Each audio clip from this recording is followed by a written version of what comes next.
Friend, welcome back to my channel মায়ের রন্ধনশালা এবং blogger চ্যানেলে আপনাদের সবাইকে স্বাগত। তো বন্ধুরা, আশা করি আপনারা সবাই ভালো আছেন।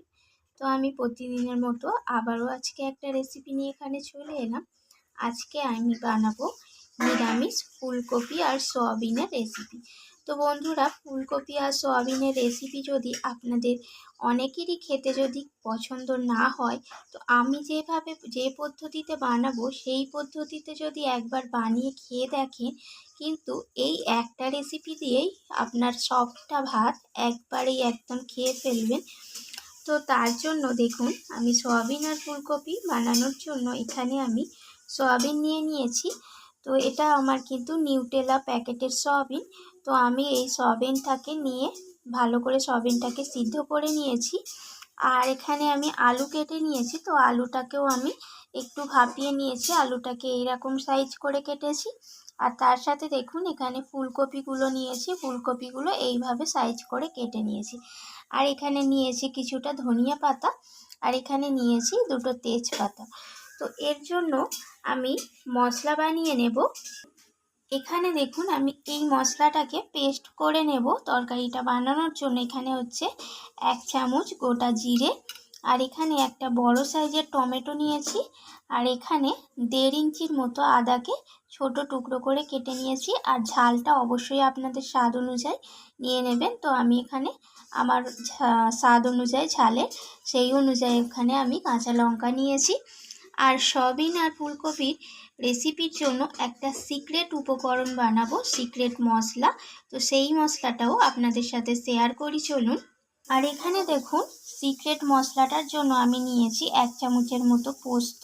তো যেই চামচে আমি জিরে নিয়েছিলাম সেই চামচেই আমি পোস্ত নিয়েছি। আর কয়েকটা এখানে কাজু বাদাম আছে। আর সেই চামচেই আমি নিয়ে নেব এখানে গুঁড়ো দুধ। তো এই মশলাটাকেও আমি মিক্সিতে পেস্ট করে নেব। তো দুধের বদলে অনেকে দই দিয়েও খেতে পারেন, কিন্তু দইয়ের বদলে যদি আপনারা গুঁড়ো দুধ দিয়ে একবার রেসিপিটা বানিয়ে দেখেন, কিন্তু রান্নার স্বাদটা একদমই আলাদা মাত্রায় আসবে। তো চলুন, এই দুটো মশলাকেই আমি ভালোভাবে মিক্সিতে পেস্ট করে নেব। তো এদিকে দেখুন, আমি উনুনের কাছে চলে এসেছি আর কড়াইও বসিয়ে দিয়েছি উনুনে। তো তেল দিয়ে তেলটা গরম হয়ে গেছে। এখন আমি ফুলকপিগুলোকে ভেজে নিচ্ছি। সমস্ত ফুলকপি আমি এখানে দিয়ে দিলাম তেলের মধ্যে। তো এটা ততক্ষণ ভাজা হতে থাক, আর যে গোটা মশলাগুলো আমি দেখালাম ওগুলোকে আমি পেস্ট করে নিই। তো এখানে দেখুন, দুটো মশলাই আমি পেস্ট করে নিয়েছি। এটা হচ্ছে আদা, কাঁচা লঙ্কা, জিরে, আর এটা হচ্ছে ওই যে কাজু, পোস্ত আর গুঁড়ো দুধ। তো এই মশলাটাকে আগে আমি শুকনো গুঁড়িয়ে নিয়েছিলাম। তো তারপরে জল দিয়ে গুঁড়িয়েছি, কারণ যেহেতু পোস্ত, তো প্রথমেই যদি জল দিয়ে গোড়াতাম তাহলে কিন্তু পোস্তগুলো দানা দানা থেকে যেত। সেই কারণে আমি আগে শুকনো গুঁড়িয়ে নিয়েছিলাম, তারপর জল দিয়ে পেস্ট করেছি। তো চলুন, আবার আমি রান্নার কাছে চলে যাব। তো দেখুন, রান্নার কাছে আমি চলে এলাম। এখানে ফুলকপিগুলো ভাজা হয়ে গেছে, আর আমি ফুলকপির মধ্যে হলুদ আর লবণ দিয়েছিলাম, দিয়ে ফুলকপিটাকে ভেজেছি। তো দেখুন, ফুলকপিগুলো কতটা সুন্দর লালচে করে ভাজা হয়েছে। তো এগুলোকে আমি এখন তেল থেকে তুলে নিচ্ছি। তো আমি কড়াইয়ের মধ্যে আরও কিছুটা সর্ষের তেল দিয়ে দিলাম। আর এখানে এবারে আমি আলুগুলোকে ভেজে নেব। তো আলুগুলো এখানে ভাজা হয়ে গেছে, আলুগুলোকে আমি তেল থেকে তুলে নিচ্ছি। তো এবার আমি ওই একই তেলের মধ্যে ফোড়নে দিয়ে দিলাম গোটা জিরে, দারচিনি, এলাচ, লবঙ্গ আর একটা শুকনো লঙ্কা আর দুটো তেজপাতা। তো ফোড়নটা থেকে একটা মিষ্টি গন্ধও বেরিয়ে এসেছে। তো এবার আমি এখানে দিয়ে দিলাম সেই টমেটো, কাঁচা লঙ্কা, আদার পেস্টটা। তো মশলাটাকে একটু ভাজা ভাজা করে নিচ্ছি ফোড়নের সাথে নাড়াচাড়া করে। তো এবার আমি এর মধ্যে মশলা অ্যাড করে দিলাম প্রয়োজন মতো হলুদ গুঁড়ো, আর দিয়ে দেব ঝাল অনুযায়ী লাল লঙ্কার গুঁড়ো, আর সামান্য পরিমাণ জিরে গুঁড়ো।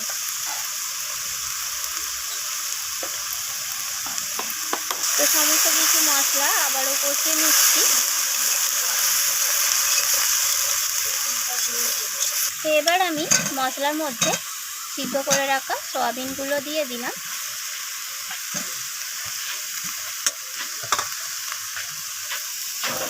তো সয়াবিনটাকে আমি মশলার সাথে এইভাবে ভেজে নিচ্ছি নাড়াচাড়া করে।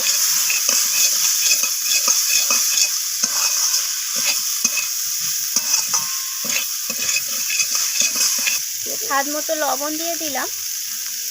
তো এবার আমি এখানে দিয়ে দেব ভেজে রাখা ফুলকপিগুলো। তো ফুলকপিগুলোকেও আমি কষিয়ে নিচ্ছি এইভাবে সয়াবিনের সাথে। এবার আমি এখানে স্বাদ মতো একটু চিনি দিয়ে দেব। তো নিরামিষ রান্না একটু চিনি দিলে রান্নাটা খেতে ভালো লাগে।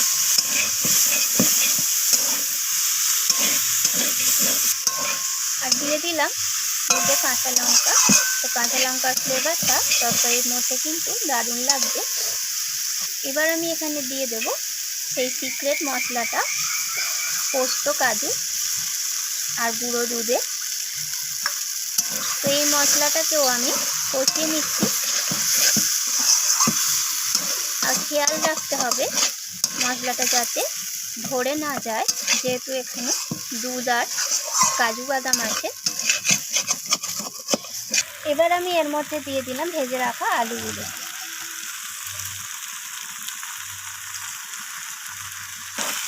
তো আলুগুলোকে আমি কষিয়ে নিচ্ছি সব কিছুর সাথে।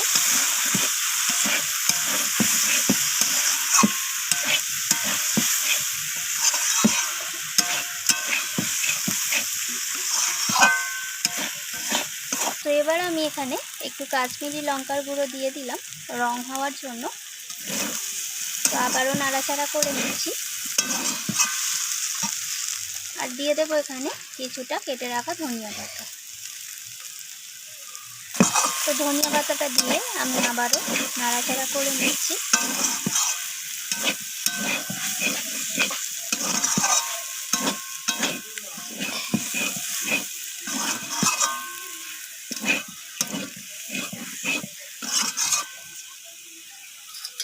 তো এবার আমি এখানে দিয়ে দেব প্রয়োজন মতো জল, অবশ্যই গরম জল।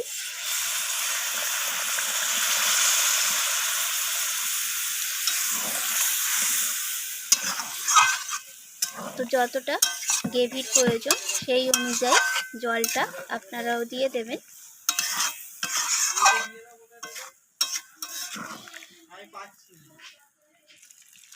এবার আমি এটাকে ঢাকা দিয়ে বেশ কিছুক্ষণ রান্না করে নেব। তো আমি দেখুন ঢাকাটা সরিয়ে নিয়েছি প্রায় 15 মিনিট পর, আর সব কিছু ভালোভাবে সিদ্ধ হয়ে গেছে। তো এখন আমি এখানে দিয়ে দিলাম সানরাইজের শাহি গরম মশলা হাফ চামচের মতো, আর দিয়ে দেবো এখানে হাফ চামচের মতো ঘি। তো দেখুন তরকারির কালারটা কিন্তু দারুণ এসছে। তো এখানে তরকারিটা একদম মোটামুটি রেডি হয়ে গেছে। তো এবার আমি এটাকে একটু ফুটিয়ে নিয়ে নামিয়ে নেব, তারপর পরিবেশন করে শেয়ার করছি। দেখুন তৈরি হয়ে গেল নিরামিষ সয়াবিন ফুলকপির স্পেশাল একটা তরকারি। তো বারবার একঘেয়েমি তরকারি না বানিয়ে একবার এই পদ্ধতিতে বানিয়ে দেখুন, কিন্তু 1 চামচ সিক্রেট মশলাতে কিন্তু রান্নাটা একদম বাজে না। তো রান্নাটি কেমন লাগলো অবশ্যই আমাকে জানাবেন, আর ভালো লাগলে লাইক শেয়ার করতে তো ভুলবেন না। তো পাশে থাকা বেল আইকনটি প্রেস করে অল করে দেবেন, যাতে আমি কোনো রান্নার ভিডিও আপলোড করলে আপনার ফোনে পৌঁছে যেতে পারে নোটিফিকেশানটা। তো আমি আবারও ফিরে আসবো অন্য কোনো রেসিপি নিয়ে। আজকের মতো এইটুকু। ধন্যবাদ বন্ধুরা।